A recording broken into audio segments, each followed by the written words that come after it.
2024 IPL টুর্নামেন্টে এই নিয়ে দিল্লি দ্বিতীয় জয়লাভ করল।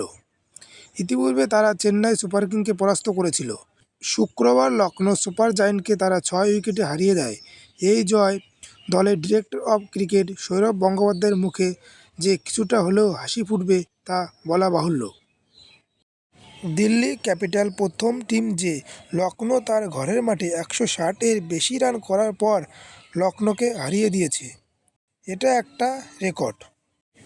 এই নিয়ে লখনৌর নিজের ঘরের মাঠে হার ছিল দ্বিতীয় গত 18 ম্যাচে, এবং রান ডিফেন্ড করতে গিয়ে লখনৌ সুপার জায়েন্টের প্রথম হার ছিল গত 13 ম্যাচে। এটা 2024 আইপিএল টুর্নামেন্টে দিল্লি ক্যাপিটালের পিঠ প্রায় দেওয়ালে ঠেকে গিয়েছে। পয়েন্ট টেবিলে তারা একেবারে নিচে দাঁড়িয়েছে। এই অবস্থায় পাল্টা আঘাত করতে না পারলে কখনোই তারা জিততে পারবে না। আর শুক্রবার একানা স্টেডিয়ামে সেই মরণ কামড় দিল দিল্লি ক্যাপিটাল। লখনৌ সুপার জায়েন্টের বিরুদ্ধে তারা 6 উইকেটে জয়লাভ করল। এই জয় ঋষভ পান্থ দলকে কিছুটা হলেও স্বস্তি দেবে তা বলা বাহুল্য। এই প্রসঙ্গে আপনাদের জানিয়ে রাখি, ঘরের মাঠে টস জিতে লখনৌ সুপার জায়েন্ট প্রথমে ব্যাট করার সিদ্ধান্ত নিয়েছিল। নির্ধারিত 20 ওভারে তারা 7 উইকেট হারিয়ে 167 রান তুলেছিল। শুরুর দিকে লখনৌ ব্যাট হাতে ঝড় তুললেও মিডল ওভারে কার্যত তাসের ঘরের মতো ভেঙে পড়ে তারা। 1 ওভারে মাইকেল স্টোনিস ও নিকোলাস পুরানকে 0 রানে তুলে নেয় কুলদীপ যাদব এবং দলকে বড় আঘাত আনে। এছাড়া তিনি অধিনায়ক কেএল রাহুলের উইকেটটিও শিকার করে নেয়। তবে দলের তরুণ ব্যাটার আয়ুষ বাদনি কিন্তু এই প্রতিকূল পরিস্থিতিতেও নিজেকে স্নায়ু সংযত রাখে এবং একটি গুরুত্বপূর্ণ হাফ সেঞ্চুরি করে লখনৌ ইনিংসে কিছুটা হলেও অক্সিজেন জুগিয়েছিল।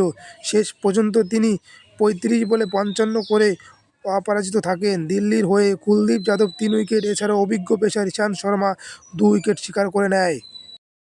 শেষ পর্যন্ত শেষ হলো লখনৌ সুপার জায়েন্টের ইনিংস। নির্ধারিত 20 ওভারে তারা 7 উইকেট হারিয়ে 167 রান করেছিল। এরপর ব্যাট করতে নামে দিল্লি ক্যাপিটালস। এই ম্যাচে তাদের শুরুটা অবশ্য খুব একটা ভালো হয়নি। 9 বলে মাত্র 8 রান করে প্যাভিলিয়নে ফিরে যান ডেভিড ওয়ার্নার। তারপর দ্বিতীয় উইকেটে পৃথ্বী শয়ের সঙ্গে 21 বলে 39 রানের একটি গুরুত্বপূর্ণ পার্টনারশিপ গড়ে তোলে ফ্লেচার। 22 বলে 32 রান করে ফিরে যান পৃথ্বী শ। তারপর অধিনায়ক ঋষভ পান্তের সঙ্গে 77 রানের পার্টনারশিপ গড়ল ফ্লেচার। এই জুটি ম্যাচের মোড় পুরো ঘুরিয়ে দেয়। 35 বলে 55 রান করে আউট হয়ে যান ফ্লেচার। অন্যদিকে 24 বলে 41 রান করে অধিনায়ক কুচিত ইনিংসের উপহার দিলেন ঋষভ পান্ত। শেষ বেলায় স্টাফের 15, সাইয়ফের 11, খুব বেশি মেহনত করতে হয়নি। অবশ্যই তারা 6 উইকেটে সহজেই ম্যাচ জিতে নেয়।